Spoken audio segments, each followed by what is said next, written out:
when I was 18. So for reference, I am 22 now. Yeah. So almost 4 years ago, my dad passed away.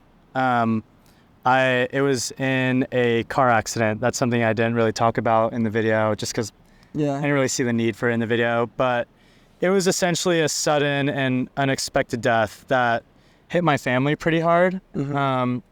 There was a lot of buildup to it that I don't need to go into just because it's kind of long, but there was a lot of buildup to it. And similar to Sam Colder, I kind of had this big revelation in life, and it wasn't immediate. Like there was a lot of, time to heal in between, but death is such an interesting topic to me. Yeah. I have a lot of different views on it that I love to talk about to other people. You should get into them. Yeah, I'd love to. But my dad's death was something that kind of slapped me in the face. And I was mentioning earlier in the podcast about how, in high school, I was, a gamer. I didn't really have a lot of things that I was, really interested in. And once this event happened, because it was my freshman year of college, it kind of changed my whole perspective on life. And I was like, okay, death is something that is not death. Life is something that is so fragile, finite, and something that could, end in a second. And I kind of just didn't understand why I was spending my life in a way that I didn't truly, see fit for me, or something that I didn't, really truly want to do. Yeah. And this death for me kind of turned my whole life around, where I was like, okay, I can go. So I actually just got this tattoo. I love it. Yeah.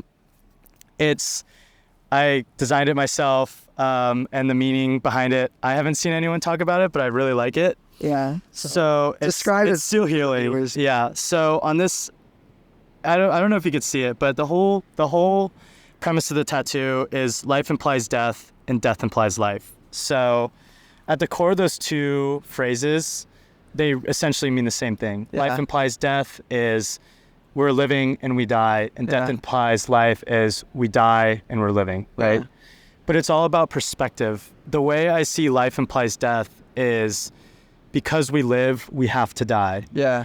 And that's where I think a lot of people kind of live today, is like kind of in this fear of death. Because we live, we have to die. It's a sad thing. And death is both, sad, but it's also beautiful. But it's not something to fear, and it's not something to look forward to, versus the death implies life is because we die, we get to live. And it's kind of beautiful to know, like, death is not comforting, but it's almost like comforting in the sense that because we die, it makes life that much more beautiful, because there is an end date, there is a finish line, and we're all going to have the same fate one way or another. And that makes me want to live my life in a much more beautiful way and kind of do the things that I want to do, because death is inevitable and it's going to happen. There's a topic that's come up a couple times in my podcast, which is, oh gosh, am I going to blank on it now? Supply and demand I talk about a lot for a number of different reasons. But the basics of supply and demand says the more you have of something, the less it's worth. The less you have of something, the more it's worth. Mm-hmm. Time is the only asset in our entire existence that from the day you were born, it's decreasing, so it becomes more and more valuable. Yeah. If you live forever and you had infinite time, it would basically make everything infinitely less meaningful. Yeah. Totally.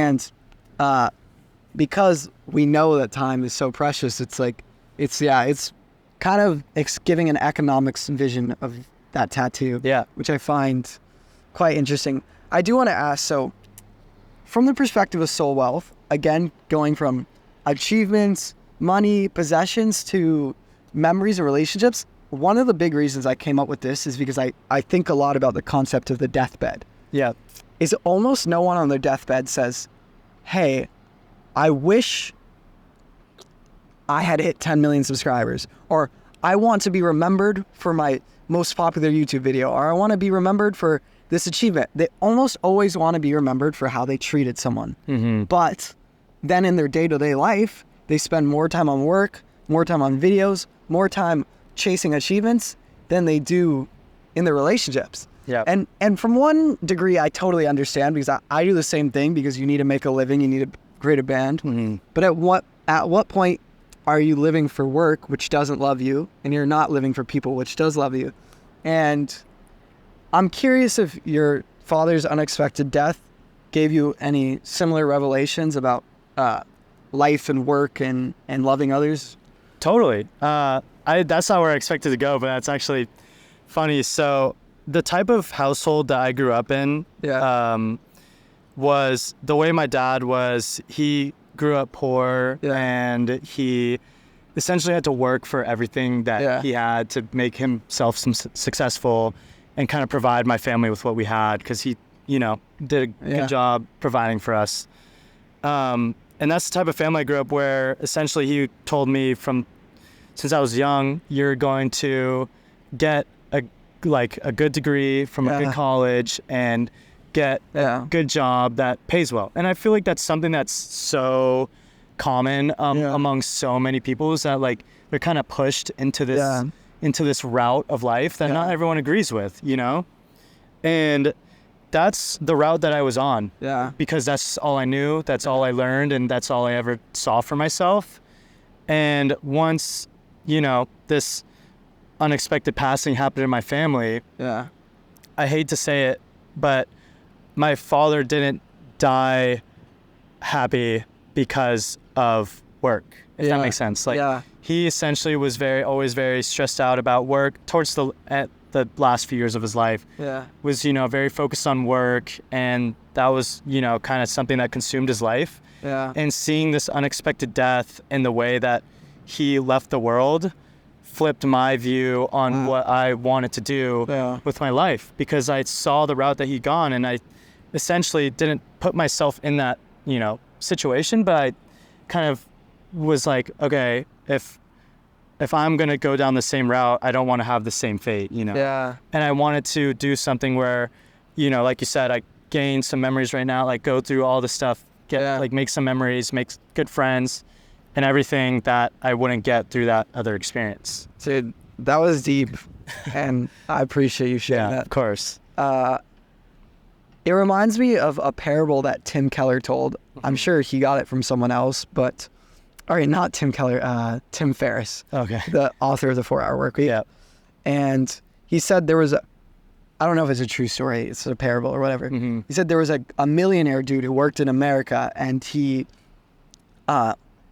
lived his corporate job, and he took his vacation once a year. Mm-hmm. And one year he vacationed to a small beach town in Mexico because, it's cheap, it's fun. And while he was vacationing there was a fisherman who worked really hard, and he liked him. And so the American dude who made millions of dollars said, I want you to come work for me in America. I'll change your life.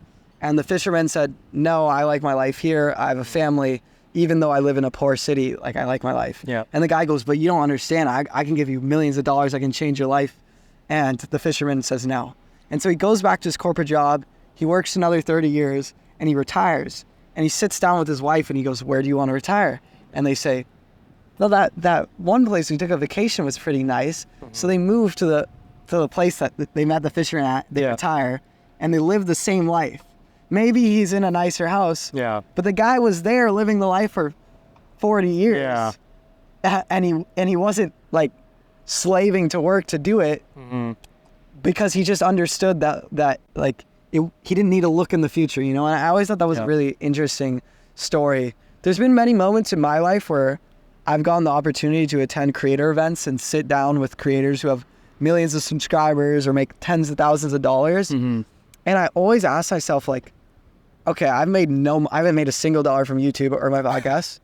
I haven't crossed 1,000 followers on anything but Instagram. Mm-hmm. And I've been doing it for 4 years. And I always think, dude, that person may have had millions of subscribers. They may have money, but we're sitting in the same place. Mm-hmm. And you only live in the present. And I'm in the same place. I'm sitting down with these people. And even to touch on what we talked about earlier, about this chasing achievements and the Mr. Beast is, yesterday, are you familiar with a YouTuber named Kelly Wakasa? I am not. Okay. I'd love to hear about him. He's just a vlogger, and he's really, really successful. And yesterday I interviewed his brother, who's a painter. Mm-hmm. And his younger brother is this very famous YouTube vlogger, and his older brother is a pro soccer player. And I asked him on the podcast, like, do you feel this pressure to live up to this like level of success? And he was like, of course I do. Like, my brother's a world-class soccer player, and then I have a famous YouTube brother. Like, of course I feel this pressure. Mm-hmm. But I was like, it's interesting because it all comes back to how you measure success. You feel that your brothers are more successful because one is a pro soccer player, he has this great achievement, and another has all this fame and subscribers. But maybe your brother with the fame he has to pay employees, he has to always post a video, he's stressed out. And as I was saying it to him, you could see in his face, he's like, dude, that's true. Like, and then maybe his older brother, who's a professional soccer player, has to always be at practice, has to always work. And it's not to say that one is better than the other, but maybe him making a casual living in San Diego, having a girlfriend, and just maybe his joy is actually higher. Yeah. But you look at yourself as less because you put your success in these other things. And that's something I think about a lot, is that we look up to these people we don't even know. Oh, yeah. Totally. If they're happy, we don't even know anything about them. I know. Even myself, like, so many people, and I do the same thing for other people as well. Like, so many people reach out to me and they're like, dude, like, people from my high school I haven't talked to. Oh, yeah. Who I haven't talked to in ages, right? Like, they're like, dude, like, how are you doing everything you're doing? Like, this is so dope. Like, you're doing it full time. I'm like, dude, I'm a normal person, right? Like, I'm living probably the same life that you are. Like, I'm still struggling to figure out, like, what I'm going to do, like, what I want to do, and, like, where I'm going to do it, like, everything. Like, we're all going through the same, emotions of life. And so, just like I said, like you're saying, like, my Instagram is just a highlight reel, like, so many people see that and they assume that I'm this, happy, like successful person, but that's just not the way it is all the time. I mean, maybe some people are when you see that, but I mean, I do the same thing for other people. I look at their life and I'm like, oh my God, this guy has it all. But in reality, like, he's probably has his own, issues as well. It's all subjective. Yeah. One train of thought that came to me after having that realization was I tried to switch my heroes and my inspirations to people I knew. Mm-hmm. And the reason I did that, so now if someone asks me who are my inspirations, and sometimes I will give my classic answers. Like, my classic answers are Kanye, David Blaine, Yes Theory, like YouTubers, musician podcasts. But I've tried to switch my answer over the years to friends that I intimately know who are doing big things, because, like, I might look up to a Kanye or a David Blaine or something, but I'm just seeing their moments. Yeah. I don't see how they treat people. I don't see if they're happy. I don't see anything except their clips. And yeah, I really sometimes resonate with their clips and what they say. But then I have friends where I'm like, all right, I have a friend who's building a company called Creator Camp, Chris Duncan, where he's doing a lot of really successful things. His company is growing.